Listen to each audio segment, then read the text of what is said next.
ആരുമില്ല ഇവിടെ? ഉണ്ടല്ലോ. ആരാ? അരുൺ പറഞ്ഞ ആളാ? ആ, അരുൺ. ഞാൻ ബംഗ്ലാവിൽ മൂപ്പൻ പറഞ്ഞിട്ട് വന്നാണ്. മൂപ്പനോ? മൂപ്പൻ പറഞ്ഞിരുന്നു ഇവിടെ ഒരു ഡോക്ടർ. ആ, അങ്ങനെയാണ് ഇവിടെ ആളുകൾ എന്നെ വിളിക്കാറ്. ഡോക്ടർ, ഞാൻ ഹരി. ഞാൻ ഡോക്ടറെ ഒന്ന് പരിചയപ്പെടാൻ വന്ന. അല്ല, ബംഗ്ലാവിൽ ഒറ്റയ്ക്കാണോ താമസം? അതെ. എന്തു പറ്റി ഡോക്ടർ? ഏയ്, ഒന്നുമില്ല. താനകത്തേക്ക് വാ.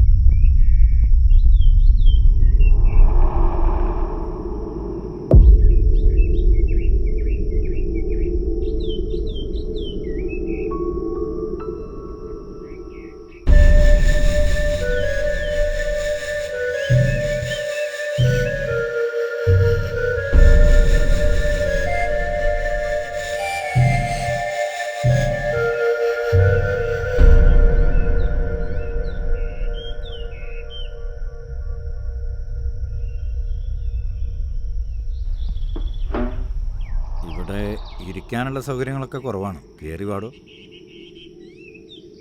എന്നാലും താനീ കാട്ടിലേക്ക് ഒറ്റയ്ക്ക് കയറി വന്ന എന്തിനാ? ഡോക്ടറുടെ പേരെന്താ? എടോ, ഞാൻ ഡോക്ടറൊന്നുമല്ല. ഇവിടെയുള്ളവർക്ക് കുറച്ച് മരുന്നൊക്കെ പറഞ്ഞു കൊടുത്തപ്പോൾ അവർ വിളിച്ച പേരാ ഈ ഡോക്ടർന്ന്. ഇനി എൻ്റെ പ്രൊഫഷൻ നോക്കി വിളിക്കുകയാണെങ്കിൽ താൻ കുടുങ്ങും. ഞാനൊരു ഫാർമസ്യൂട്ടിക്കൽ സയൻറ്റിസ്റ്റാണ്. ഹാ, ഈ ടെസ്റ്റ് ട്യൂബും പരീക്ഷ സെറ്റപ്പൊക്കെ കണ്ടപ്പോൾ എനിക്കും തോന്നി. മൂപ്പൻ കുറച്ചൊക്കെ പറഞ്ഞിരുന്നു. ഈ നാടും എടുത്തിട്ട് കാട് കയറിയതാണെന്നോ മറ്റോ.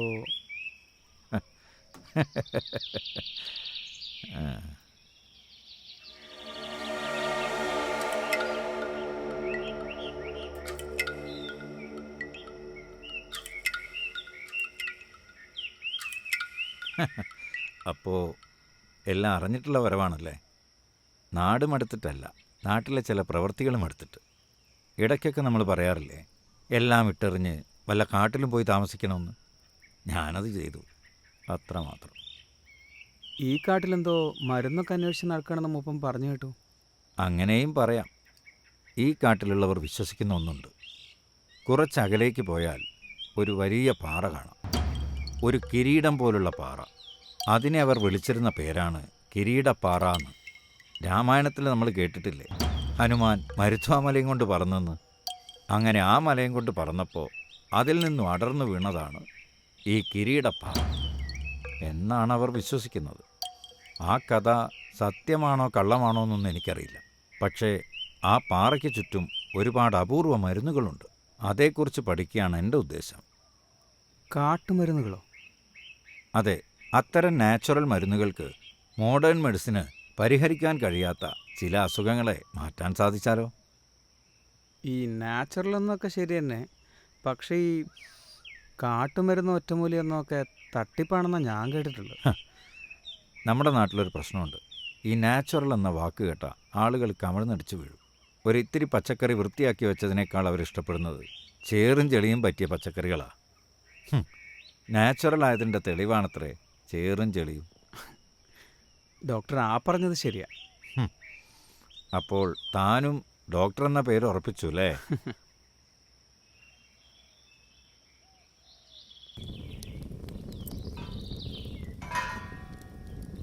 ഏതാനും വർഷങ്ങൾക്ക് മുമ്പ് വരെ മോഡേൺ സയൻസിനെ മാത്രം വിശ്വസിച്ചിരുന്ന ഒരാളായിരുന്നു ഞാൻ. പക്ഷേ ചില പ്രവൃത്തികൾക്ക് സാക്ഷിയാവേണ്ടി വന്നപ്പോൾ അതങ്ങ് മാറി. അതെന്താ ഡോക്ടർ അങ്ങനെ പറഞ്ഞേ? ഈ വിശ്വാസം എന്ന വാക്കിൽ പോലും മായമുണ്ടോ. ആരെയും ഒരിക്കലെങ്കിലും ചതിക്കാതെ നമുക്ക് ജീവിക്കാൻ പറ്റില്ല. പക്ഷേ അത് മനസാക്ഷിക്ക് സഹിക്കാവുന്നതിലധികമായാലോ? ഓടി രക്ഷപ്പെടാൻ തോന്നുമല്ലേ? ഞാൻ ഓടി, ആവുന്നത്ര ദൂരത്തിൽ, പറ്റാവുന്നത്ര വേഗത്തിൽ. ഒരിത്തിരി സമാധാനം കിട്ടാൻ ദൈവങ്ങളെ തേടി നടന്നു. ആൾ ദൈവങ്ങൾക്ക് പാദസേവ ചെയ്തു. ഹിമാലയത്തിലായിരുന്നു കുറേ വർഷം. കുറേ നാൾ നേപ്പാളിൽ ബുദ്ധഭിക്ഷുക്കൾക്കൊപ്പം. പിന്നെ എങ്ങനെയോ ഇവിടെ എത്തി. കാലങ്ങളായി ഇതാണെൻ്റെ ലോകം. മൂപ്പൻ പറഞ്ഞു കേട്ടപ്പോൾ ഡോക്ടർ എന്തോ യുക്തിവാദിയാണെന്നാണ് ഞാൻ വിചാരിച്ചത്. അങ്ങനെയല്ല എന്ന് തോന്നാൻ എന്താ കാരണം? ദൈവങ്ങളെയൊക്കെ തേടിപ്പോയെന്ന് കേട്ടപ്പോൾ ആ അനുഭവങ്ങൾ എനിക്ക് സമ്മാനിച്ചത് ചില അറിവുകളാണ്. ഒരു യുക്തിവാദിക്ക് ഒരിക്കലും കണ്ടെത്താനാവാത്ത അറിവുകൾ. ആ അറിവിലൂടെ ഞാൻ നേടിയത് ബോധമാണ്. ഒന്നും മനസ്സിലായില്ല അല്ലേ? പൂർണ്ണമായി ഒന്നും മനസ്സിലായില്ല, പക്ഷേ എന്തൊക്കെയോ മനസ്സിലായി. തനിക്ക് മനസ്സിലായിട്ടില്ല. തനിക്ക് മനസ്സിലാവുന്ന രീതിയിൽ ഞാനൊരു ഉദാഹരണം പറയാം. നമ്മുടെ ജീവിതം ഒരു നാടകമാണെന്ന് കരുതുക. വിശ്വാസികളും യുക്തിവാദികളും അതിൽ അഭിനയിക്കുന്നവരാണെന്നും കരുതുക. എങ്കിൽ ബോധമുള്ളവർ അത് കാണുന്നവരാണ്. ഡോക്ടർ, ഞാനൊരു ഫ്രീ തിങ്കറാണ്. ഒന്നിലും ഞാൻ അന്ധമായിട്ട് വിശ്വസിക്കുന്നില്ല. നമുക്ക് ചുറ്റും നടക്കുന്ന കാര്യങ്ങളിൽ നമുക്ക് ചില ചോദ്യങ്ങളുണ്ടാവില്ലേ? ആ ചോദ്യത്തിന് ഉത്തരം കണ്ടെത്താനാണ് ഞാൻ കൂടുതലും ശ്രമിക്കാറ്. നമുക്ക് ഉത്തരം കിട്ടാത്ത ചോദ്യത്തിന് ഇല്ലാത്ത ദൈവത്തിന് മുകളിൽ പഴിയായിരുന്നതിൽ എനിക്കിതിരെ യോജിപ്പില്ല. താൻ പറഞ്ഞ ശരിയാണ്. അങ്ങനെ എല്ലാ ചോദ്യങ്ങൾക്കും ഉത്തരം ഉണ്ടാവില്ല. ഉത്തരമില്ലാത്ത ചോദ്യങ്ങളാണ് ഇവിടെ പലതും. ഡോക്ടർ ഈ പറഞ്ഞത് ശരിയാ. അങ്ങനെ ചില ചോദ്യങ്ങൾ ഇപ്പോൾ എൻ്റെ മനസ്സിലുണ്ട്. ഇഫ് യു ഡോണ്ട് മൈൻഡ് എന്നോട് ഷെയർ ചെയ്യാം കേട്ടോ. ചിലപ്പോൾ ഞാൻ അന്വേഷിക്കുന്ന ഉത്തരങ്ങൾ അതേ ചോദ്യങ്ങൾക്കുള്ളതാണെങ്കിലോ?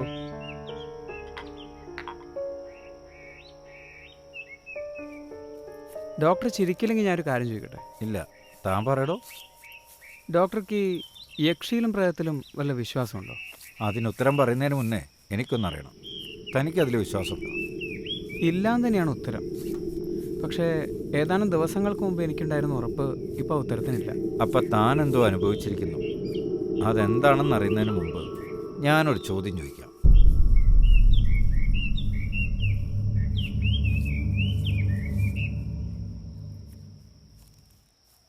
ഡോക്ടറൊന്നും പറഞ്ഞില്ല. 5 അടിയിൽ താഴെ മാത്രം ഉയരമുള്ള ഒരാൾക്ക് 8 അടിയിൽ കൂടുതൽ ഉയരമുള്ള മതിലിനപ്പുറം എന്താണെന്ന് പറയാൻ സാധിക്കൂ? ഇല്ല. ആ മതിലിന് വേണ്ടി കയറി നോക്കിയാലല്ലേ അപ്പുറം കാണാൻ പറ്റൂ.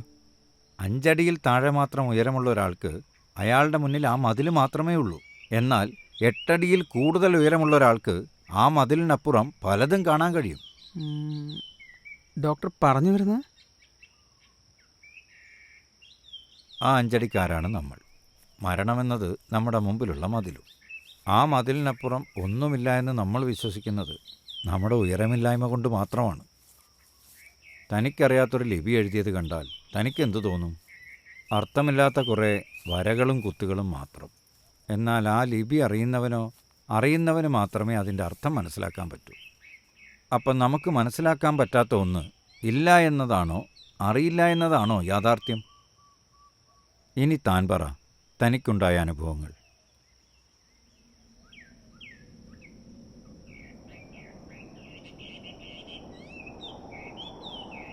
ഓ, അപ്പം താൻ തനിച്ചല്ല. ഞാൻ അറിഞ്ഞു എന്നതുകൊണ്ട് പേടിക്കണ്ട കേട്ടോ. എനിക്ക് കാടിന് പുറത്ത് അധികം ആരുമായും ബന്ധമൊന്നുമില്ല. പുറത്തിറങ്ങിയിട്ട് തന്നെ ഒരുപാട് കാലമായി. എൻ്റെ പ്രാന്തിന് കൂട്ടുനിൽക്കുന്ന കുറച്ച് ശിഷ്യന്മാരുണ്ട്. പിന്നെ കാടിന് പുറത്തുള്ളവരായി ബന്ധമുള്ളത് മൂപ്പൻകുഞ്ഞിനാണ്. പക്ഷേ അതൊരു പാവ. മൂപ്പനെ ഞങ്ങൾക്ക് വിശ്വാസമാണ്. അയാളുള്ളതുകൊണ്ടാണ് ഞങ്ങൾ സമാധാനത്തോടെ അവിടെ നിൽക്കുന്നത്. അപ്പോൾ താൻ പറഞ്ഞു വരുന്നത് ആ ബംഗ്ലാവിൽ നിങ്ങളെ കൂടാതെ മറ്റൊരു ശക്തിയുണ്ടെന്നാണ്, റൈറ്റ്? അതെ ഡോക്ടർ, എനിക്കിതിൽ വലിയ വിശ്വാസമൊന്നും ഉണ്ടായിരുന്നില്ല. പക്ഷേ ഇപ്പോൾ വീജാ ബോർഡിൻ്റെ കാര്യവും എനിക്കുണ്ടായതെല്ലാം നേരിട്ട് അനുഭവിക്കുമ്പോൾ എങ്ങനെ ഇതൊക്കെ വിശ്വസിക്കാതിരിക്കുന്നത്? അപ്പോൾ അതൊരു തോന്നലല്ല എന്ന് താൻ അടിയുറച്ച് വിശ്വസിക്കുന്നു അല്ലേ? അതെ ഡോക്ടർ, ബംഗ്ലാവിലെ യക്ഷി അതൊരു സത്യമാണെന്ന് തോന്നിപ്പോവുക. ഇങ്ങോട്ടിറങ്ങിയപ്പോൾ കാട്ടിലൊരു അമ്മയും കുഞ്ഞിനെയും കണ്ടിരുന്നു.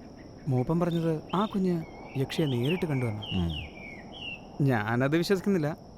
ഡോക്ടർ അതിൽ വിശ്വസിക്കുന്നുണ്ടോ? അങ്ങനെ ചിലത് ഞാനും കേട്ടിട്ടുണ്ട്. ഏതാനും ആഴ്ചകൾക്ക് മുമ്പാണ് സംഭവിക്കുന്നത്. അതിനു മുമ്പ് വരെ ആ കുഞ്ഞ് സംസാരിക്കുമായിരുന്നു.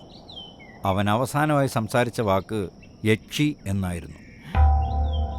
അപ്പോൾ അത് സത്യമായിരുന്നല്ലേ? താൻ പേടിക്കണ്ടടോ.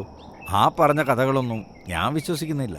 അതൊക്കെ ചിലപ്പോൾ ആ ബംഗ്ലാവിലുള്ള ആരൊക്കെയോ കെട്ടിച്ചമച്ച കഥകളായിരിക്കാം.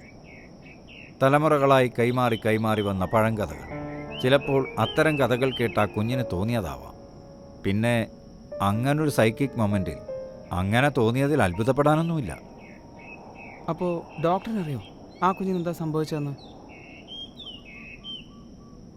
താൻ വാ. അത് ഈ കാട്ടിലുള്ള സകലർക്കും അറിയാം. കുറച്ച് നാളുകൾക്ക് മുമ്പ് ഈ കാട്ടിൽ കുറച്ച് ചെറുപ്പക്കാർ വന്നിരുന്നു.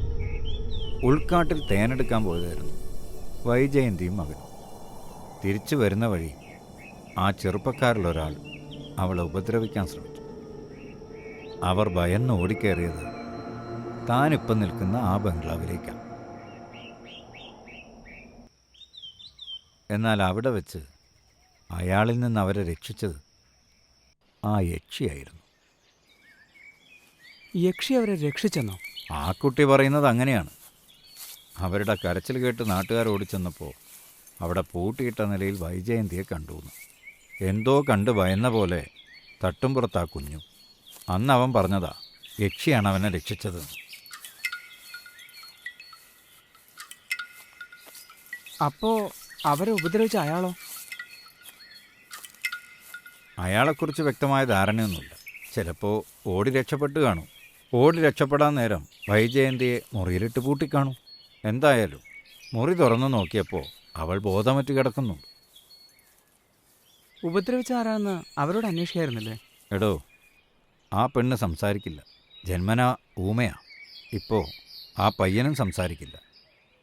പിന്നെ നാട്ടിലെ പോലെയല്ല, ഇവിടെയുള്ളവരെ നിയമം സംരക്ഷിക്കില്ല. അതിനെക്കുറിച്ചൊക്കെ സംസാരിച്ചാൽ വട്ടാകും.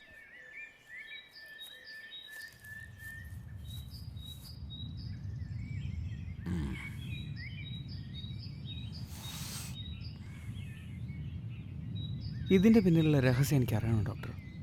ചിലപ്പോൾ ആ കുഞ്ഞിന് തോന്നിയതായിരിക്കാം, പക്ഷേ എനിക്കതങ്ങനെയായിരുന്നില്ല.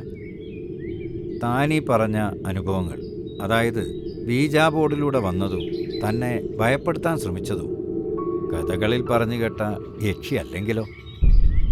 അത് മറ്റേതെങ്കിലും ആത്മാവാണെങ്കിലോ? നിങ്ങൾ വീജാ ബോർഡിലേക്ക് വിളിച്ചു വരുത്തിയെന്നല്ലേ പറഞ്ഞത്? എന്തുകൊണ്ട് അങ്ങനെ ആയിക്കൂടാ? എന്തായാലും നിങ്ങൾ കരുതും പോലെ അത് ലൂസിഫർ ആവാനൊന്നും സാധ്യതയില്ല. എൻ്റെ ബലമായ സംശയം അത് മറ്റേതെങ്കിലും ആത്മാവാണെന്നാണ്. Good spirit, please come. അപ്പോൾ മരണശേഷം ആത്മാവെന്നൊരവസ്ഥയുണ്ടെന്ന് ഡോക്ടർ വിശ്വസിക്കുന്നുണ്ട്. എനിക്കങ്ങനൊരു വിശ്വാസമില്ലായിരുന്നു. പക്ഷേ എൻ്റെ വിശ്വാസത്തേക്കാൾ അപ്പുറത്ത് ഈ ലോകത്ത് എന്തുകൊണ്ടെന്ന് ഇപ്പം ഞാൻ തിരിച്ചറിയുന്നു. എനിക്ക് മനസ്സിലാവും. താനിപ്പോൾ അനുഭവിച്ചുകൊണ്ടിരിക്കുന്ന സ്റ്റേജിലൂടെ കടന്നുപോയിട്ടുള്ള ഒരാളായിരുന്നു ഞാൻ. മരണത്തിലൂടെ ഒന്നും അവസാനിക്കുന്നില്ല. ഞാൻ നേരത്തെ പറഞ്ഞില്ലേ, ബോധമെന്ന്. അതേറ്റവും കൂടുതൽ ഉപയോഗിച്ചിരുന്ന ആളാണ് ഗൗതമ ബുദ്ധൻ. ജീവിതത്തെ മറ്റൊരു രീതിയിൽ ഞാൻ തിരിച്ചറിയുന്നത് ബുദ്ധിസത്തിലൂടെയാണ്. അതിനെ അവർ സംസാര എന്ന് വിളിക്കും. സംസാരയോ? അതെ, സംസാര. നമ്മൾ ജനിക്കുന്നു, മരിക്കുന്നു, പുനർജനിക്കുന്നു. ഇതൊരു സൈക്ലിംഗ് ആയി തുടർന്നുകൊണ്ടേയിരിക്കുന്നു. ഇത് അവസാനിക്കുന്നത് മോക്ഷത്തിലാണ്. ഏറെക്കുറെ നമ്മുടെ ഹിന്ദു വിശ്വാസത്തിൽ ഇങ്ങനെയൊക്കെ തന്നെയാണ്. അവിടുന്ന് നമ്മളൊരു യാത്ര പോവുകയാണ്. സജീവത, അവസാനമില്ലാത്ത യാത്ര. സംസാര ഇപ്പോഴുള്ള ഡയമെൻഷൻ എന്നും മോക്ഷത്തിലെത്തിയ ഒരാളെ ഹൈ ഡയമെൻഷൻ എന്നും പറയാം. അപ്പോൾ അങ്ങനെ ഒരാൾ ഇല്ല എന്നതാണോ, അതോ അങ്ങനെ ഒരാളെ കാണാൻ സാധിക്കാത്തതാണോ? അപ്പോൾ ഡോക്ടർ പറയുന്നത് മരിച്ചു പോയവരൊക്കെ മറ്റൊരു ഡയമെൻഷനിലേക്ക് പോകുന്നു എന്നാണ്? അങ്ങനെയാണ് എന്നല്ല, അങ്ങനെ ആവാം. അതായത് നമ്മുടെ ഹയർ ഡയമെൻഷനിൽ നിൽക്കുന്ന ഒരാളെ നമുക്ക് കാണാൻ കഴിയില്ല, അവർക്ക് നമ്മളെ കാണാൻ കഴിയും എന്നല്ലേ? എക്സാക്ട്ലി. സംസാരയിൽ നിന്നും മോക്ഷത്തിലേക്ക് കിടക്കുന്നത് ഹൈ ഡയമെൻഷനിലൂടെയാണ് എങ്കിൽ നമുക്കവരെ കാണാൻ സാധിക്കില്ല. പക്ഷേ അവർക്ക് നമ്മളെ കാണാനും നമ്മുടെ വീജാ ബോർഡിലെ പ്ലാൻജെറ്റ് അനക്കാനും അവർക്ക് സാധിക്കും. അതുകൊണ്ടാണ് ഞാൻ പറയുന്നത്, നിങ്ങൾ വിളിച്ചു വരുത്തിയത് പഴങ്കഥയിലെ യക്ഷിയേക്കാൾ മറ്റേതെങ്കിലും ആത്മാവാനാണ് സാധ്യത.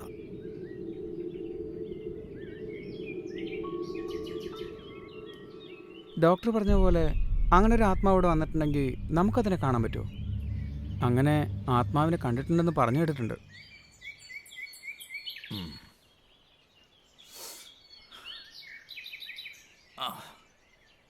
ഇരിക്കേ.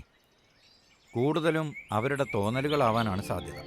അതല്ല എങ്കിൽ അവരുടെ ലോകത്തും നമ്മുടെ ലോകത്തും ഒരുപോലുള്ള സാഹചര്യങ്ങളിൽ മീറ്റ് ചെയ്യുന്നതാവാം. എന്നുവെച്ചാൽ ഒരു വേം ഹോൾ പോലെ? അതെ. നമ്മുടെ ഡയമെൻഷനും അവരുടെ ഡയമെൻഷനും കൂടിച്ചേരുന്നൊരു സ്ഥലമുണ്ടെങ്കിലോ, ഒരു വേം ഹോള് പോലെ. അതാണെങ്കിലോ സ്വപ്നങ്ങൾ. മരിച്ചുപോയവർ നമുക്ക് തരുന്ന സൂചനകളാണെങ്കിലോ സ്വപ്നങ്ങൾ. Good spirit please come. നിങ്ങൾ ആരാ? Yes, lucid dream. നമ്മൾ ആഗ്രഹിച്ച കാര്യങ്ങൾ സ്വപ്നം കാണുന്നതല്ലേ ലൂസിഡ് ഡ്രീം? അങ്ങനെയെങ്കിൽ ലൂസിഡ് ഡ്രീമിലൂടെ നമ്മൾ ആഗ്രഹിച്ച ആത്മാക്കളെ കാണാൻ കഴിയില്ലേ? സാധിക്കുമായിരിക്കാം. ലൂസിഡ് ഡ്രീം ഒരു ട്രാൻസ് സ്റ്റേജാണ്. അതിലൂടെ ചിലർ ചാനലിംഗ് നടത്തുന്ന കണ്ടിട്ടുണ്ട്. ചാനലിംഗ്? അതെന്താണ്? അതെനിക്ക് മനസ്സിലായില്ല. ചിലർ ആത്മാക്കളെ സ്വന്തം ശരീരത്തിലേക്ക് ആവാഹിക്കുന്ന കണ്ടിട്ടില്ലേ? പാരാസൈക്കോളജിയിൽ അതിനെ ചാനലിംഗ് എന്നാണ് പറയുന്നത്. ലൂസിഡ് ഡ്രീമിലേക്ക് കടന്ന് ആത്മാവിനെ സ്വന്തം ശരീരത്തിലേക്ക് ആവാഹിച്ച് അവരുമായി സംസാരിക്കുന്ന എത്ര ആളുകളെ നമ്മൾ കണ്ടിട്ടുണ്ട്. ഈ ഇൻസീഡിയ സിനിമയിലൊക്കെ കാണുന്ന പോലെ. വർഷങ്ങളായി കാട്ടിൽ കഴിയുന്ന ഞാനെങ്ങനെയാടോ സിനിമയെക്കുറിച്ചൊക്കെ അറിയുന്നത്? സോറി ഡോക്ടർ, ഞാനത് ഓർത്തില്ല. അതൊക്കെ പോട്ടെ, താൻ ലൂസിഡ് ഡ്രീം ചെയ്തിട്ടുണ്ടോ? ഇല്ല ഡോക്ടർ, പണ്ടെപ്പോഴോ വായിച്ചിട്ടേ ഉള്ളൂ. ഇപ്പോൾ ഡോക്ടർ പറഞ്ഞു വെച്ച് നോക്കുമ്പോൾ ഒന്ന് ചെയ്താൽ കൊള്ളാമെന്നുണ്ട്. ഈ മരിച്ചുപോയവരൊക്കെ മറ്റൊരു ഡയമെൻഷനിലുണ്ടെങ്കിൽ അവരെ നമുക്ക് കാണാൻ പറ്റുമെങ്കിൽ എനിക്കൊന്ന് കാണണമെന്നുണ്ട്. പണ്ടൊക്കെ ഞാനത് സ്ഥിരമായിട്ട് ചെയ്യായിരുന്നു. ചില ആരോഗ്യ പ്രശ്നങ്ങൾ വന്നപ്പോൾ ഞാനത് നിർത്തി. തുടക്കത്തിൽ ചിലപ്പോൾ ഭയങ്കര പ്രയാസമായിരിക്കാം ട്രാൻസിലേക്ക് എത്താൻ. മനസ്സിനെ നന്നായി നിയന്ത്രിക്കാൻ പറ്റുന്നവർക്കേ അത് പറ്റൂ. അതല്ലാതെയും ചെയ്യുന്നവരുണ്ട്. പക്ഷെ ഞാനതിനെ സപ്പോർട്ട് ചെയ്യില്ല. അതെന്താ ഡോക്ടർ? ചിലർ ചില പ്രത്യേക മരുന്നുകൾ ഉപയോഗിച്ച് ആ സ്റ്റേജിലേക്ക് എത്താറുണ്ട്. അങ്ങനെ ഒരു മരുന്ന് നമ്മുടെ കിരീടപ്പാറയിലും ഉണ്ട്. കേട്ടിട്ടുണ്ടായിരിക്കും, ഡിങ്കൻ. ഹരി എന്താ ആലോചിക്കുന്നേ? ഒന്നുമില്ല ഡോക്ടർ, എന്നാ ഞാൻ പോട്ടെ. ഇടയ്ക്ക് വരൂ, എനിക്കിവിടെ സംസാരിക്കാൻ ആരുമില്ല. ശരി ഡോക്ടർ.